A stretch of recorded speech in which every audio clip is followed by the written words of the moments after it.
Ooh.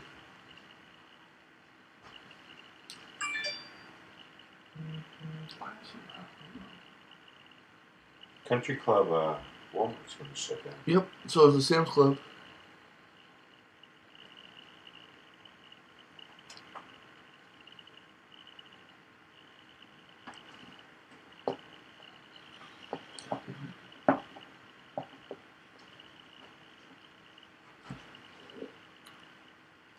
How does that sound? Can you pull it up? My headphones are all choppy.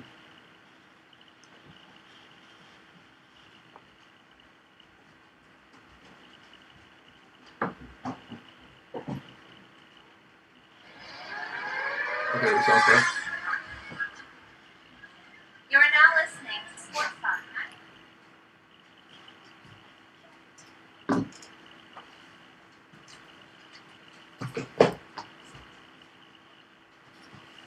Ugh.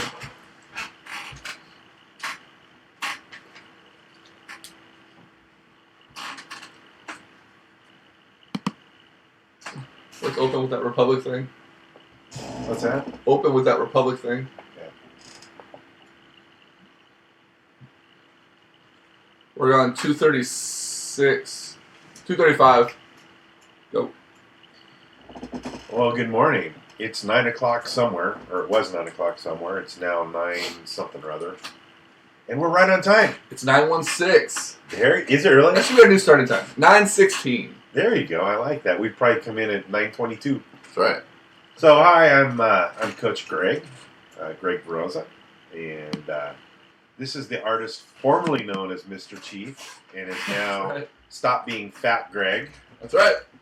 Although You broke my headphones. There you go. that probably didn't work last night, according to you. No, that did not work at all last night. So together, somehow, whatever we call each other or whatever we call ourselves, we are the two-headed monsters of Greg that we call Sports Talk 916. This is episode 235-ish. 5-ish. And what's happening? Not much. Another another glorious week in fantasy land, we'll call it that. Right. Interesting week. Not a lot going on, but then there's some big things. A big part of my childhood passed away yesterday, and we'll talk about that in a little while, although Greg didn't know who he was. And a lot of other little bits and pieces of stuff. A lot of weird stuff. A lot of Pittsburgh Steelers stuff. Yeah, we'll get to that way at the end. Yeah. We'll get to football. So, how was your week? It was good. Nothing to complain about, really. Just, hey, Mom. Mom? Oh, your mom? Yeah. Oh. Just, I gotta get used to that again. I know, it's weird, right? It's like, really? Wow, that's a powerful signal. Right. Just normal run-of-the-mill stuff. Work and play and everything in between. So, Cool. Ready for this, ready to get kicked off, and let's, how's yours? I was just kind of there. I had a couple of things. I had to go to a funeral, which was never any fun. And I never, I'm not very religious, and I'm not Catholic. And this was a Catholic funeral. So your knees hurt? No, because I didn't know when to kneel down or stand up. A buddy of mine goes to Catholic church every Sunday. Is he fit? No, but he calls it Sunday gymnastics. It is. Or aerobics. My family used to be, when I was younger, we would go to Catholic services all the time. And yeah, if you have bad knees, it sounds like Rice Krispie treats or Right. Rice Krispies in the Right. damn church because it's like up and cracking. And down then cracking. the guy doing the ceremony, the reverend or whatever he was I think probably from Africa or something, and with a thick accent, we couldn't understand a word he said. Nice. And he kept looking at his list to remember the guy's name. Oh, So that's he'd be bad. talking and he'd go, "Oh, Robert Da Rosa," and then he'd go on to a little bit more and he'd go, "Robert Da Rosa." Anyway, Wow. so try to make funny things happen out of every situation. We the girl sitting next to me cracked up after about the fifth time he did that. So Well, that's good. yeah. Went to swim meet yesterday. Kids did really well. It was fun. Freeze my ass off, but that's all right. I went to the Total Health and Fitness Expo yesterday. Who's that guy that you met? That's Brian Shaw, World's Strongest Man.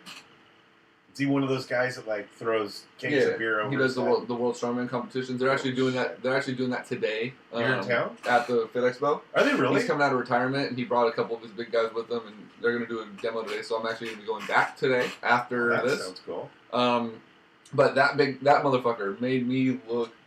He did. You're a big boy. At first, he put his fist up for the photo, and I swear to God, a shadow cast it. I was like, good Lord. Real cool guy. Real and big he's guy. what, 6'7"? He's 6'8". 6'8"? Like 400 pounds. Because you're 6'5".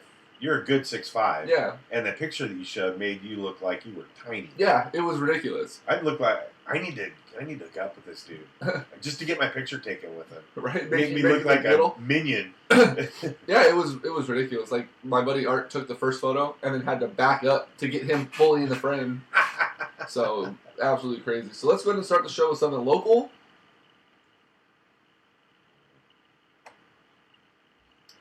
I haven't heard this in a while. No, I haven't either. Pulled it out of the annals.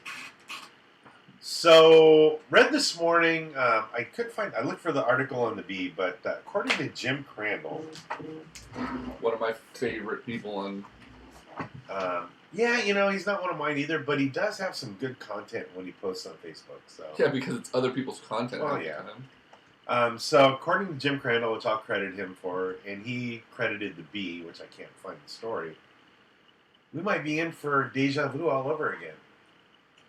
Because of Meg Whitman and her husband pulling out of the Sac Republic MLS deal,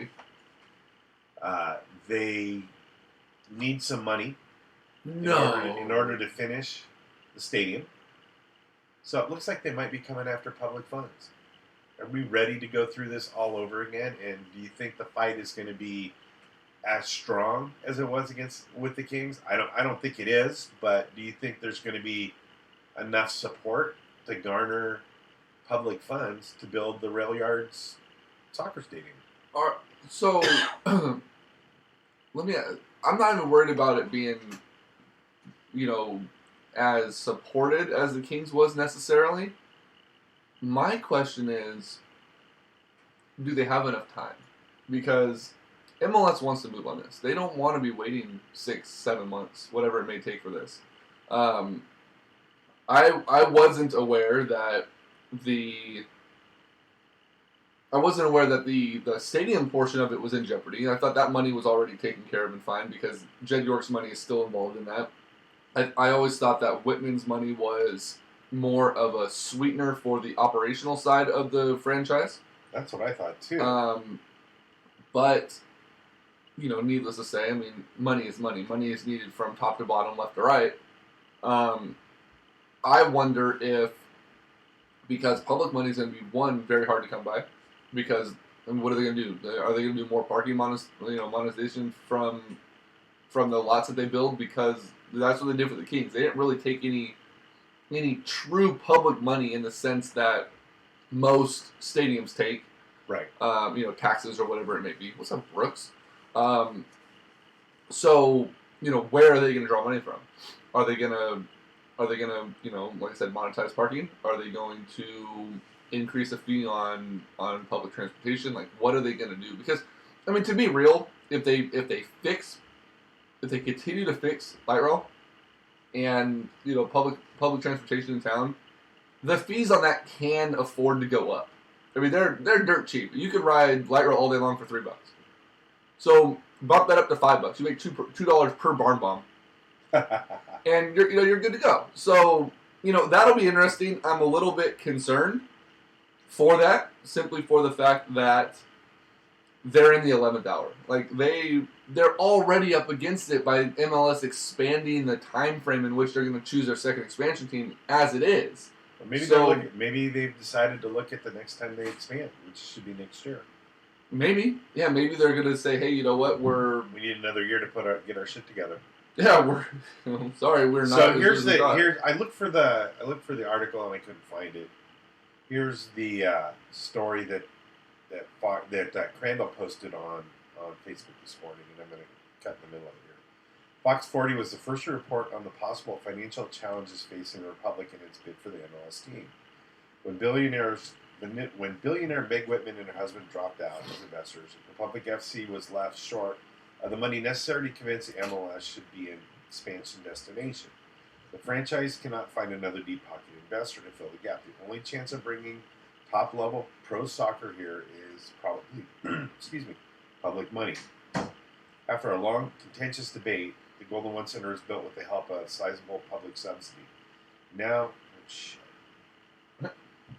a similar scenario may play out again. It will be interesting to see if the city and new mayor Darrell Steinberg have the appetite for another public investment in a second sports facility. So what it sounds to me is they're going to divert some of the money that privately was going to go towards building the stadium and put that in their bank account to prop up the money that they have to back the team. And the only way to get the stadium done is by going for public money. Now that's just my opinion. That's my spin on it. It's not built in any fact at all, but that to me is what that article sounds like, is they're going to have to take the money that was going to pay for the stadium without any public funds and try to use that to deepen their pockets. And what that says to me is that they're putting a death date on the Republic FC MLS tombstone. It was already born, and unfortunately, it looks like it's going to die dead in the water. I don't see the public looking for. TJ says, "What's Ron Burkle up to?" I don't see that happening. And the problem is, the savior, we'll continue to call him that, of the Sacramento Kings, Vivek Ranadive, would have been a perfect person to show unity in Sacramento, show camaraderie with one of his minority owners in Kevin Nagel. Kick in a couple $100 million. Yeah, kick in a couple $100 million. But he, from everything I've heard, is still butthurt that Major League Soccer was potentially stealing some of his thunder with the Kings. If you go back a couple years ago when Kevin Johnson had his press conference at the Rail Yards, and they were announcing the plans to look into financing a public stadium or a private stadium at the Rail Yards and bring MLS to Sacramento, blah, blah, blah. What was Vivek doing? Vivek was at the Golden One site while it was still being built, taking selfies and showing progress of that. He was blocks away, but doing his own thing, keeping the spotlight on him. He doesn't want to be a part of it. He doesn't, he wanted to see Sacramento grow in his wallet, in a sense, and that's unfortunate because if you look at all the other groups, there is a NFL and an NBA contingency almost in every group.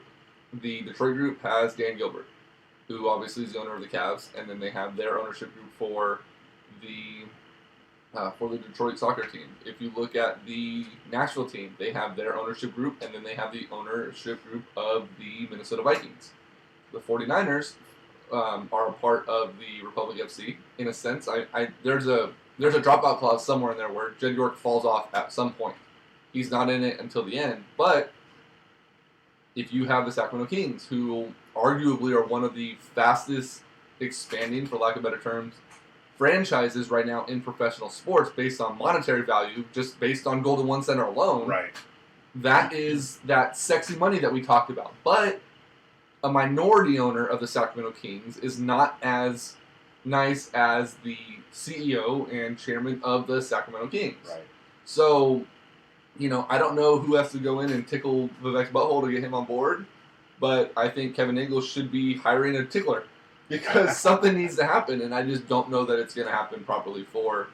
Vivek is a funny little man. Right, TJ, those whales, I can't see it from it. It looks like he posted some whales. So those dolphins. Right? I don't know. It doesn't look good. Yeah, no. It's unfortunate because there's a big part of Sacramento that really enjoys the Republic. And like we talked about before, I don't know if they survive this. I don't know if there's really a need to have a AAA soccer team in Sacramento. We already have a AAA baseball team. Apparently, and I don't know this because I've only been to one game, attendance is falling down a little bit. Just a little bit, not much. So it's too bad because I think this would be a great MLS team area. Yeah. We've seen Seattle and Portland really flourish. Sacramento has a big soccer community, and those kids are that would benefit the most from having an MLS team here. Absolutely. Are the only ones suffering. So, come on, Vivek, get off your ass. Get over there. Well, somebody. It doesn't need to be Vivek. How about Mastrov? How about someone not even in the Kings organization? How about somebody in the Warriors organization? How about reaching out to them? Yeah, do something. But who knows? Yeah, speaking of expansion and issues, did you see a story that came out about the Las Vegas Golden Knights? Yes, I did. This is kind of strange. So the Las Vegas Golden Knights in early 2016 announced their name, their colors, their logo, everything that came along with the expansion into the NHL. It's now 2018, and the United States Army is filing an injunction with the U.S. Trademark Trial and Appeal Board, stating that the Golden Knights name is associated with the military branch. In its filing, the Army says the NHL team has chosen and used a similar black and gold, yellow-white color scheme on uniforms, marketing, advertisements, and its hockey arena, mimicking their colors and adding to the likelihood of confusion of the public. Army says it has used the Golden Knights name since 1969 in connection with its parachute team and with recruiting and its own common law rights and color scheme black, gold, yellow, white. The new NHL expansion franchise, which started this season, revealed its name and logos to the world in November 2016 after filing their trademark and other options. So here's my first thing about this. 1969, they started using this for marketing, and why the fuck haven't they filed a trademark on it? I don't know. 1969. In 2016, the Golden Knights can come in and file a trademark and it get approved because there's no other trademark on the Golden Knight name. That's weird. Come on. The Army expressed its opposition to the mark 10 months later in September 2017. The U.S. Patent and Trademark Office gave them 30 days for anyone to oppose. The Army received an extension until Wednesday. NHL team owner Bill Foley graduated from the United States Military Academy at West Point in 1967 and said to strongly consider naming the team to the Black Knights, which is the Army's nickname. Despite his choosing a different name, the inspiration for the name and branding was not a secret. No, they clearly made it. In its filing, the Army points to an article which the Washington Post in June in which the team's general manager George McPhee makes a connection. Bill Foley is a West Point guy. Sort of using those colors, McPhee said to the newspaper, his history at West Point, about his classmates, he lost serving his country, so those colors mean a lot to us. So, I don't get how... I just don't get it. I don't get how they can wait this long. It's... To me, it's weird, right? There's obviously a lot of people that had no idea of the Golden Knights parachute crew. I mean, I've never heard of it before. I have family that's in the Army. You would think if it was a big deal, they wouldn't have waited 10 months after the announcement. They wouldn't have waited or needed an extension to expand that. It would have been, 2016 they're filing the Golden Knights and same colors? No, we're going to stop this right now. And they didn't. And it almost to me seems like they waited to see how well that franchise started to do. And then they're like, oh shit, they're actually doing well. They're an expansion team that didn't fall flat on their face, and they're selling out games, and they're playing really good sport. People are starting to recognize this name. All right, let's swoop in and draw some attention back to the Army because, newsflash, more people are likely to try to join the Golden Knights hockey team than they are trying to join the Golden Knights parachute team. The military and this, everything's just in that little bit of disarray. They have that disadvantage. So they could have used it for cross promoting. Absolutely, they could have easily teamed up with the Golden Knights and brought more attention to themselves. The line that I liked in that story is one of the other things they complained about was they wanted them to cease and desist using the black, gold, and white color scheme. So does that mean that the Steelers have to quit using the black, white, and the Pirates? And the Pittsburgh Penguins. And the Penguins and everybody else that uses black, gold, and white? Yeah. It's just stupid. It's a stupid story. Another one of our government, damn liberal government TJ thinks that the Golden Knights, the hockey team, may change their team name to the Black Knights, or just the Knights, or the Brown Knights. I thought whatever. aren't the Black Knights? Aren't those? Isn't that the football team? Isn't that what they call West Point's football team? Yeah, that is the Army's nickname. So obviously that's Right. not going to work. But so I originally. But how many Warriors are there? How many? You know what I mean? Like how many different branded similar names are there in? How many Eagles are there? How many? Exactly. You know, so TJ, correct me if I'm wrong. And when I thought when I read that story that the Golden Knights, when they first announced it, were the Black Knights. That was the name they were going to go with. The Sand Knights? That almost sounds racist. Like I can see that going wrong. Yeah. Big time with any kind of tension like the Middle East. If they sign, no, we're not going to dig it. No. Sand Knights sounds terrible. No. But I think they started off as the Black Knights, and after a while they realized that was infringing on the U.S. Army, so that's why they went to the Golden Knights. I could definitely be mistaken, but that's what I thought I read in that article. So this is the last we're going to hear of it. Again, I would hope so. I don't know if we will or not. I don't know, maybe they could change their name to the Las Vegas Raiders. I don't have a button for that. That was bad. I thought that was pretty good. No. There's no Las Vegas Raiders yet. Yeah, but they could be. So I'm pretty sure the Raiders were smart enough to put in a fucking copyright on that. You think Mark Davis is that smart? Yeah. Do you really? That would be funny. So the league was going to go with the Black Knights, or the team was going to go with the Black Knights, but the league opposed it for confusion with the Black Hawks. Oh, okay, yeah, that's what it was. Speaking of hockey, I was watching,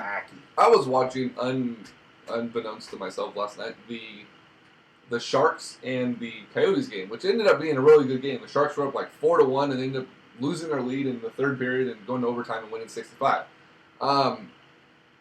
When did the Phoenix Coyotes become the Arizona Coyotes?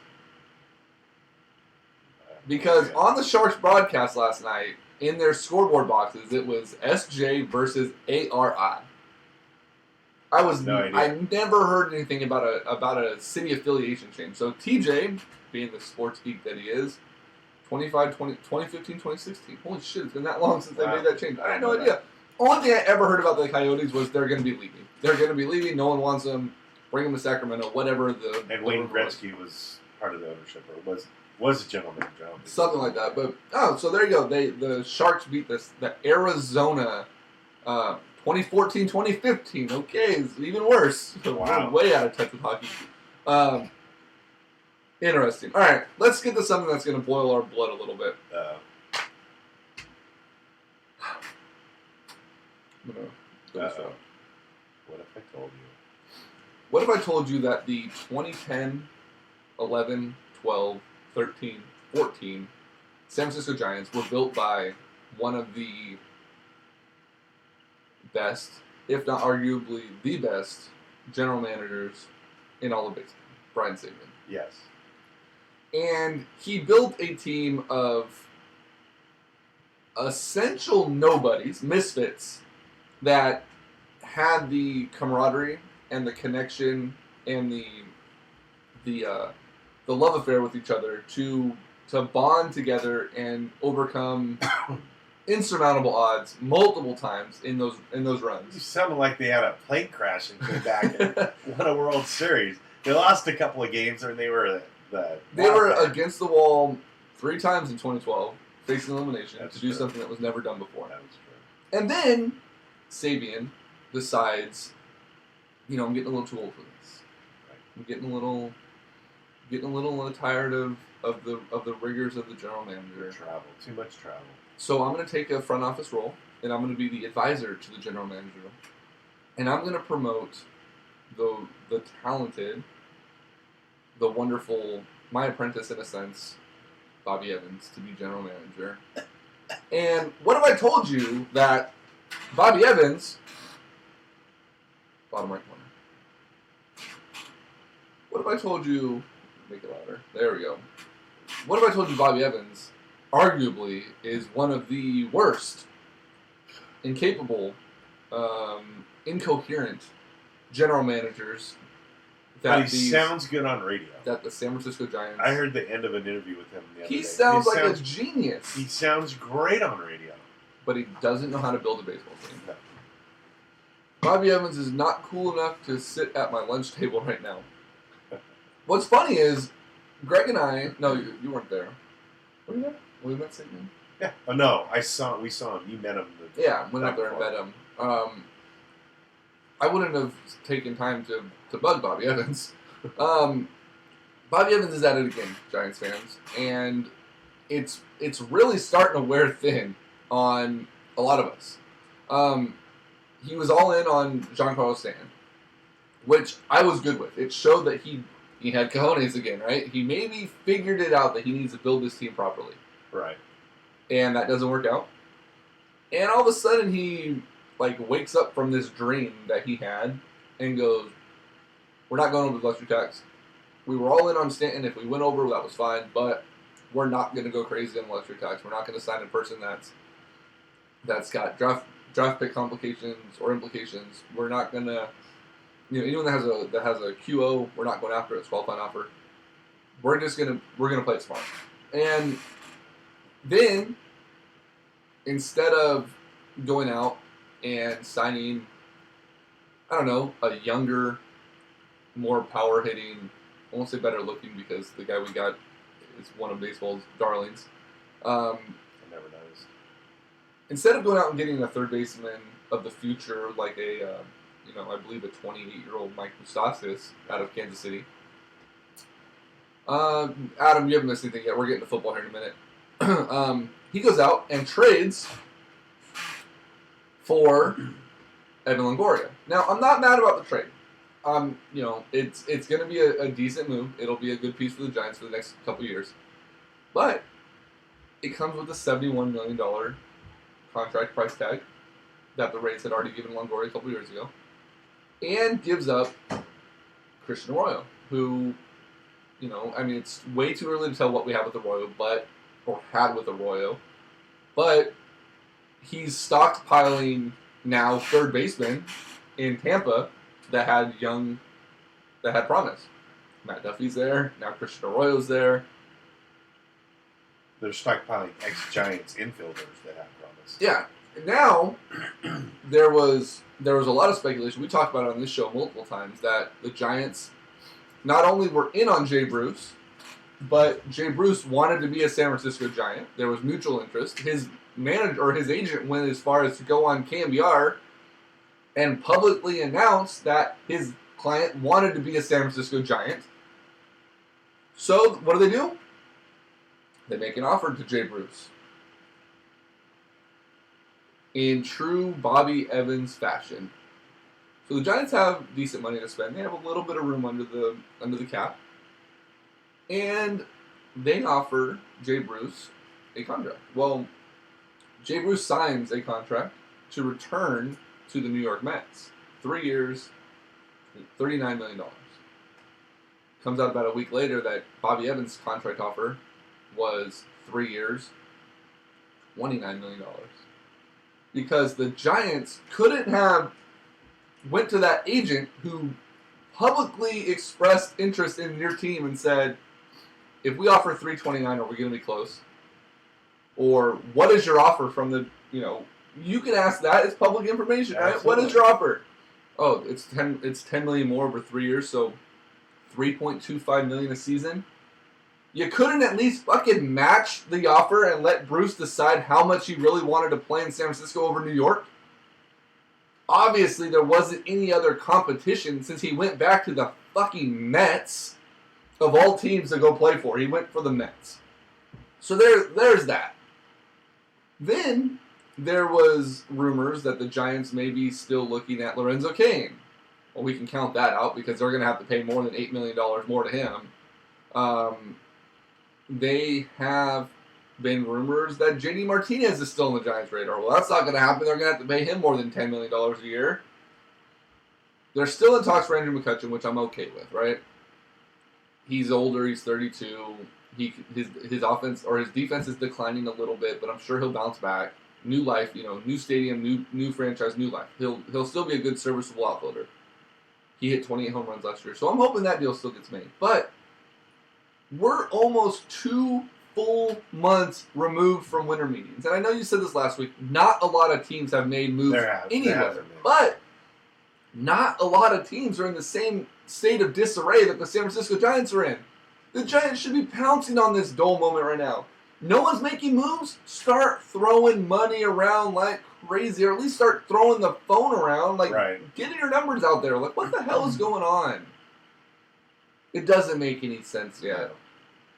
Sabian needs to step in. Now, when Sabian... JD Martinez is a free agent. He doesn't need to be cut from Arizona. Yeah. But he's going to be worth a hell of a lot. He's going to be close to Stanton money. I think he's cooling. If he would have been getting that money, he would have already got it. I think that's what he's asking. I think he's going to be like a 225 to 250. He won't breach 300. So here's what I think. This is what I think is going to happen, and I'm hoping I'm going to give Evans the benefit of the doubt for the rest of the summer or the rest of the winter. A lot of these guys still aren't signed. There's not been a lot of stuff going on. Before you do that, the Giants did get all 5 of their arbitration-eligible players to agree to a 1-year deal, which saves them a lot of cap space for this upcoming season, which is a good move by Evans. Right. He got, what was it? He got Kane, or I'm sorry, Dyson, Panic, which are the 2 big ones. Strickland, and then 2 other guys that were on the bench, which is great. So, sorry, continue your thought. So anyway, here's what I think is going to happen, and I have it on my phone, that pitchers and catchers report in 36 days, 2 hours, 14 minutes, and 37 seconds. Sweet. I have a feeling That's what I was looking for. I love when pitchers and catchers report. I know, I do too. I have a feeling what's going to happen is it's going to get down to the 1st of February, and these guys are all going to panic. The players and the teams. So they're going to panic. They're not going to have a job to go to. Somebody like JD Martinez needs to be in there for spring training. Yeah. I have a feeling instead of seeing the frenzy that you do at the winter meetings, you're going to see it at the start of training camps. Before planes are booked for exactly. spring training. So that's what I think is going to happen. And I think that's going to benefit the teams because people are going to be willing to sign.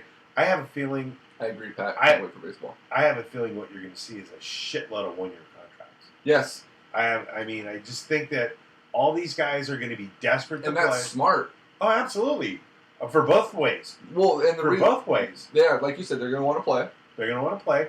It gives the team that signs them a chance to audition them for a year, and you won't have a free agent bust. This is almost like a market correction. That the market's correcting itself from being out of hand for so long. I don't think it's collusion. I just think the owners are just on their own, sitting back and waiting. Well, and the players did it to themselves at the last collective bargaining agreement. The once most powerful union in the world is now no longer the most powerful union in the world. I think what's going to happen is you're going to see a ton of 1-year contracts. You're going to see people signing up for less than market value for themselves just to get money. Now, when I'm saying less than market value, $16 million is still a shitload of money. Well, for us, not for a JD Martinez. It's for anybody. Well, I guess $1 is the same. $1 is $1. But so these guys are going to sign for 1-year contracts. They're going to get not shopped around. They're going to get auditioned for a year, and then you'll see some guys get re-signed. You'll see some guys back in the market. And some guys will get traded because they're not going to audition well or whatever. Right. And I agree with you 100%. I'm glad you went down that route because something that's never been seen before in professional sports is going to happen next offseason. And those guys that are fringe players right now, like a Lorenzo Cain, a Mike Moustakas, a JD Martinez, who are hoping to push the envelope and get that money to go up, it would be advantageous. It would be the best decision they can make financially to sign simply a 1-year deal and ball out of control next season because one person is going to change the landscape of professional sports next year. And When Bryce Harper signs his $500 million contract wherever he signs next season, then JD Martinez is going to be a $300 million guy. Mike Moustakas is going to jump up and be a $225 million guy. Lorenzo Cain's going to be a $200 million guy. Guys like Kershaw. And fuck, Jake Arrieta still hasn't even contacted a team yet. You know what I mean? Like, the down period right now is so astronomical, it's unbelievable. And those guys are going to benefit from Bryce Harper getting paid, a small country. Do you think any of those guys are going to sit out of here? No. They won't sit out here because that doesn't give them a chance to prove that, they're worth that kind of money. If you're going to be getting $300 million, you're going to have a fucking damn good year in 2017 or 2018 to get that money. You sit out of here, they're going to look back at last year's stats. And not to say JD Martinez didn't have a fucking hell of a year. He hit 45 home runs last season. But you need to show that you can hit 40 again in order to get $300 million. So, Adam says, not baseball related, but speaking on contracts, it's rumored Pittsburgh is planning on putting the franchise tag on Le'Veon Bell. I don't think that Le'Veon Bell's going to sign another franchise tag. I think he wants to play. Yeah. And there's one team that's been rumored heavily to be very, very interested in Le'Veon Bell should he decide not to sign the franchise tag, and that franchise is San Francisco 49ers. Really? There's been a lot of internal rumblings that the Niners are very high on Le'Veon Bell, as they should be. Are you listening to Oscar sources again? No, this was on. This was like a real quick tidbit on. Was I listening to CBS Sports Radio somewhere back east feed that someone had brought it up? Do you think any other team has a chance of signing Le'Veon Bell? And the Niners came up. Sadly, the Patriots came up. But the Patriots won't give him money. He won't take a pay cut to go anywhere. He'll want to get paid wherever he goes. So, he's a great back. He's probably the best back in the NFL right now. Mm-hmm. He's got baggage. Yeah. Do you want to bring that baggage into San Francisco? Yeah. Absolutely. 100%. His baggage is not that big. One of the things that they said they were doing over the last couple of years is cleaning out that baggage. Cleaning out that kind of stuff. Anybody who gets arrested, and I'm sure we're going to talk about this in a little while. Yeah, let's talk about that. Is going to get dealt with, and I'm interested to see what happens with the news that we heard yesterday. But I don't know that Le'Veon Bell. I don't know if we're going to get into predictions later on too. But I'm worried about Pittsburgh playing Jacksonville today. Yeah, we'll get to that. Yeah. Because we have to start moving on quicker, but I have some problems with that. Let's real quick. Let's hear from Tony, and then we'll hear from you real quick, and then we'll jump into. We're gonna skip let's just do it real fast. College football playoff was amazing. It was one of the best college football playoffs I've ever seen. I wish we talked a little bit more about college football because I really like college football. There's some things they need to do to the playoff system. They need to expand it to 8 or 16. Wow, Adam says Bell wants a long-term deal with the Steelers. He wants to be a Steeler for the rest of his career. He told media that he will consider retirement if he gets franchise tag again. Which doesn't make it... I don't get it. You're getting the average of the top 5... Which is going to be a shit ton of money for running backs. So basically you're going to be the 3rd highest paid running back in the NFL, which is a ton of money. Why would you want to... Players look at the franchise tag as a form of disrespect. If you're willing to tag me and prevent me from going somewhere else, then you need to make sure that... Disrespect me. Yeah, fuck disrespect me for $20 million. Spank me. Fuck, I don't give a damn. Give me like the bitch that I am. Right. So college football playoff was great. Yeah, I agree they should expand the playoffs more because teams like USF should be in there. Yeah, and they always say, I heard somebody say, Booger McFarland, I think, was talking to Mike and Wingo the other day. And he said, well, those guys have finals. They have classes. They're not playing. But here's the deal. Sports. Here's the deal. Division 1AA or the CSF or whatever the fuck they call it. Division 2, Division 3, all play a 16-game or 16-team tournament. Yep. They're probably better students than most of the Division 1 guys are. So it doesn't really matter. That's that old, tired... The other argument is the teams don't travel. Well, did you watch any of the bowl games? No. So look at the not the Chick-fil-A Bowl, but the Duncan Helicopters Bowl. Wow. There's like 10,000 people in the stands. And there were a couple of bowls with some really good teams, that you would think would travel, that the stands were empty. So that's a bad argument. They need to expand it. If the NCAA basketball tournament makes over $1 billion, They can make a football playoff. the football playoff would make 3 times that much. Oh, absolutely. I mean, the broadcast rights for an NCAA football tournament would be out of this world. Just look at how much money the bowl games make. I would love to see figures on what Battle Frog paid, the obstacle race company paid for their bowl game. What Chick-fil-A plays, what Tostitos pays. They don't pay that much. The way that the bowls They make their money back on the TV rights. Okay, but still, TV rights. That's got to be close. In all the 30-plus bowl games there are, they've got to be pushing $1 billion right there alone. Oh, easily. So you figure, that's a dumbass excuse. Nick Saban, is there any argument that he's the best college football coach ever? 6 national championships now. No. Do you think he makes the jump to the NFL this year? Do you think his ego causes him to make the jump to the NFL this year? He's been linked heavily to wanting the New York Giants job. The only thing that makes me want to think yes, he will make that jump is a statement that he made a couple of weeks ago, saying that if Drew Brees had passed his physical with the Dolphins when he was the coach there, he might still be in the NFL. Well, coaching. Drew Brees is potentially going to be a free agent. Well, no. What I'm saying is when Drew Brees left San Diego, he wanted to sign with. Yep. In fact, I think he had signed with Miami. He failed the physical because he just had shoulder surgery. Saban had just gotten the job, and he ended up with some shithole quarterback. Right. And Drew Brees ended up in New Orleans and won a Super Bowl. So his comment was, "Hey, if Drew Brees is still around, I'm probably still around with the Dolphins. Look at Sean Payton; he's been there the same amount of time." So that's the only thing that opened up the door to him going back to the NFL. Well, that and Gruden getting $100 million. Oh yeah. Do you think that there's any chance that he explores that New York Giants job and then he goes after Drew Brees?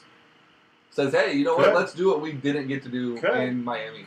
Because I honestly feel that his I don't want to say his legacy is tarnished, because his legacy alone in college football can never be tarnished, and that's going to make him one of the greatest coaches of football history, regardless of his NFL stature.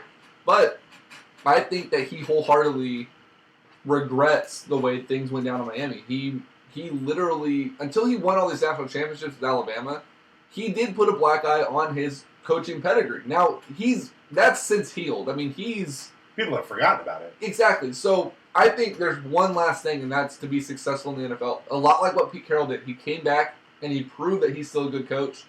You know, there's one coach that's done both, and he's considered one of the greatest coaches of all time, and that's Jimmy Johnson. Yep. And I wonder if Saban, his ego says, well, if Jimmy Johnson can do it, I can do it, and I can win a Super Bowl in the NFL too. Yep.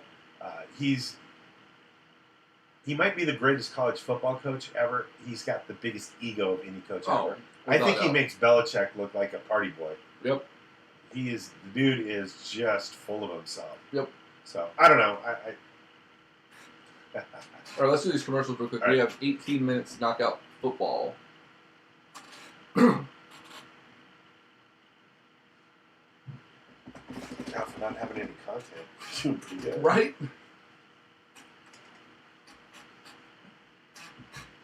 Yeah, I think he goes to the Giants and just fucking lights it up. Hey, you know what we need to do? We didn't do? We need to do a prediction show. For what? For this year. For what we think is going to happen. Make some stupid predictions. We can do that for next week. Yeah, because I'm sure content's going to be low next week, too. Oh, fuck yeah, it is. So let's do that. We'll have football, that's it.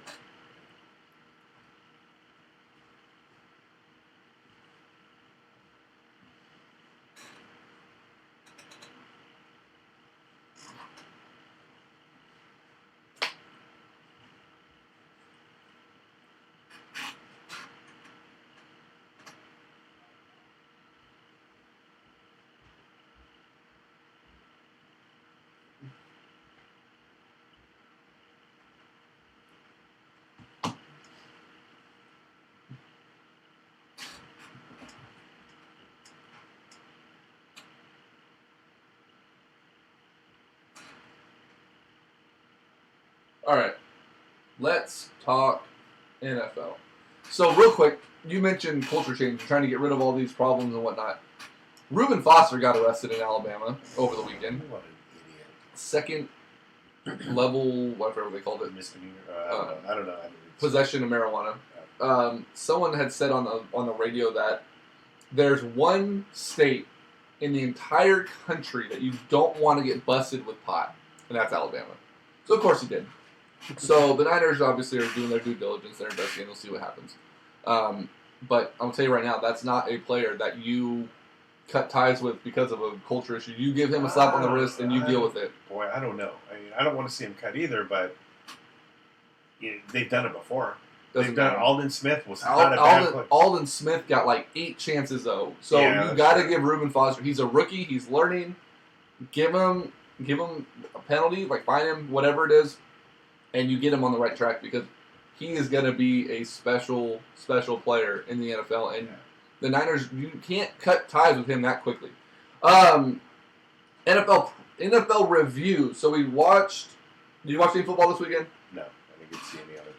All right, so I watched just a little bit of the Patriots game. A couple bad calls. So the first game yesterday was Atlanta and the team they played, Philly. You know that team? Yeah, that team that was okay all season long. Yeah. And our buddies cover them a lot. That game was boring. That game was terrible. The offenses looked bad. Atlanta ultimately, at the end, Julio Jones, you're arguably one of the best wide receivers in football. How on the very last play of the game do you find yourself falling down on a? He's not a alley-oop jump up and receive a ball. He wasn't supposed to be. That was supposed to be a quick cut and a whoa. Wow. That was supposed to be a go Mayweather, go. That was Mayweather, supposed to be a quick cut and basically a pass that has him falling down in the corner of the end zone. It was a 2-point conversion type play, and he slipped and fell and right. A little late. I couldn't find the button. And he falls down, and it blows the play up, and Matt Ryan basically stuck with him because he was the go-to guy, and it ultimately cost the Falcons their season. That game, though, basically tells me, and I want to get your opinion on this, that the NFC will be represented by the winner of today's game between the Saints and the Vikings. There is no way in hell that Eagles offense with Nick Foles leading them right now is going to be able to keep up with the Vikings, assuming Case Keenum continues to play at the level he's been playing, or the Saints with all their weapons on offense. There's no way. They put up 15 points in a divisional playoff game. The only bright spot they had was their rookie kicker who was 3 for 3, and Jay Ajayi. Missed an extra point, though. Yeah, but he hit a 53-yarder with like ice in his veins at halftime, and then hit another couple long ones.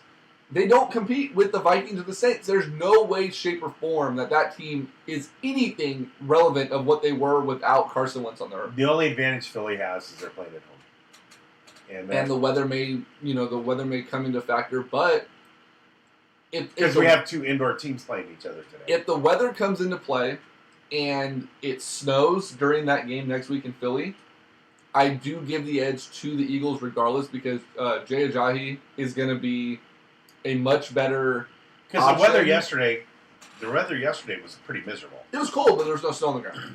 I didn't get to see the game. I was at a swim meet, so I didn't get to see the game. Was it bad in the offenses performed poorly, or was it bad because the defenses dominated? No, it was. There's a difference. The defenses were okay, but the offenses made the defenses look a lot better, which was sad. So, I think you put Kamara and Ingram out in the snow, they're going to falter. You put McKinnon and whoever else their running back is up there, they're going to falter. So, I think the NFC is going to be represented out of today's winner. I'm taking the Vikings to win the game. They're going to be the first ever team, I think, to host the playoff game or host a Super Bowl in their own stadium. Steelers-Jags today. Last night's game, it was apparent that the NFL wants the Patriots to play the winner of today's game. I mean, that fourth down or that third down call on Eric Decker, that pass interference call they gave him was terrible. And then a few plays later, Gronk does the exact same thing, even worse, and he gets away with it. The NFL made their stance very clear that this is a league that's, until Brady's not in it, that will be represented by the Patriots in a championship game. So I came up with a theory last night. I was thinking about this on the way home because that's really all I heard was how bad the refs. And then I saw your post. So I have a theory about Deflategate and Spygate. Those are just diversions To villainize the fact that the Patriots are the darlings of the darling NFL's team, offense. and to take a little bit of that away from them and divert a little bit of the attention. And the NFL really does want the Patriots. So I think all that crap that we went through for Deflategate and Spygate and whatever gate there was, that was bullshit. Adam, I think today's game is going to be one of the best we've seen in a long time. So the game today is Pittsburgh and Jacksonville. And I'm really worried about Pittsburgh. There's a lot of shit going down in Pittsburgh right now that's been going down all season. It started with the national anthem thing in week 3 or 4 with the guy who's a Army veteran that went out and was the only Steeler out there for the national anthem. And now all this shit with Le'Veon Bell. There's uncertainty he's around. actually already talked about he can't wait to play the Patriots. Right. He's already looking past the Jags. You can't look past, especially that defense. You can't. That defense picked off Roethlisberger 5 times in their only game this season. You can't look past them. I would not be surprised. Villanueva is the Army vet. I would not be surprised at all to see Pittsburgh lose. Yeah, I really would. And that's not a knock necessarily against. I mean, they're one of the most talented teams in football, but they're not. If they're already looking past Jacksonville and Roethlisberger, they interviewed Roethlisberger about his future yesterday. An interview aired for him, and he already said that one of his speeches at the last practice was, this could be the very last time that this group of guys in this version are in the locker room together. Let's enjoy this. Let's not make it the last. Like, to me, while the sentiment is the same, that's not the way a leader of a team who's looking at the future rallies the troops. You don't say, this could be the last time we're ever in this locker room together, boys. Let's not. I'm not sure if I agree with that. But what I would say is let's go out there and make sure that this is not the last time. You don't go, this could be the last time. Let's get out there and make sure we can. The way he said it was just, he was deflated, and even in the interview, he looked sad about it.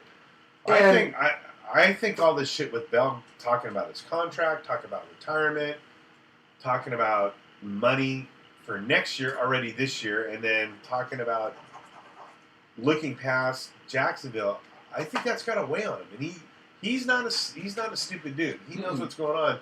Maybe he sees the fact that they're setting themselves up for a big loss.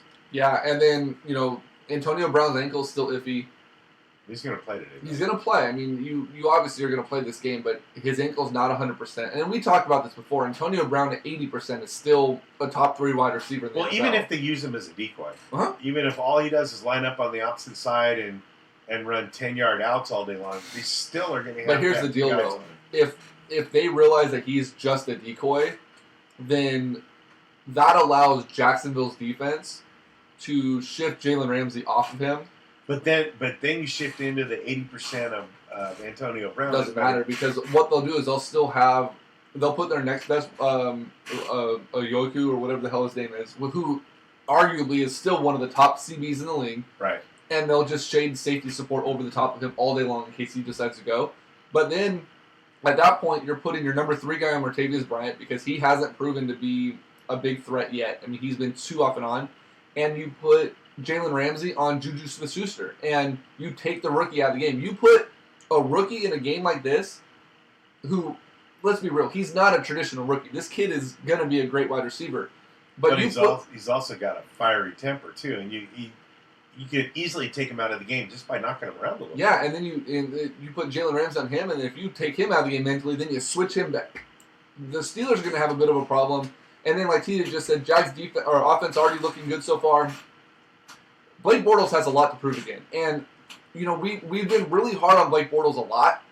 But he proved that when his chip on his shoulder gets bigger, he is a tough quarterback to beat. And last week, he was criticized so heavily that his rushing yards outweighed his passing yards last week that I think this week he's going to come out with a fire lit under his ass. And you're going to see a Blake Bortles that we have not seen in a long time. And I don't know that Pittsburgh defense is going to be necessarily ready for that, because a week leading up to it, you have to take a lot of focus on the fact that he ran the ball for more than he passed.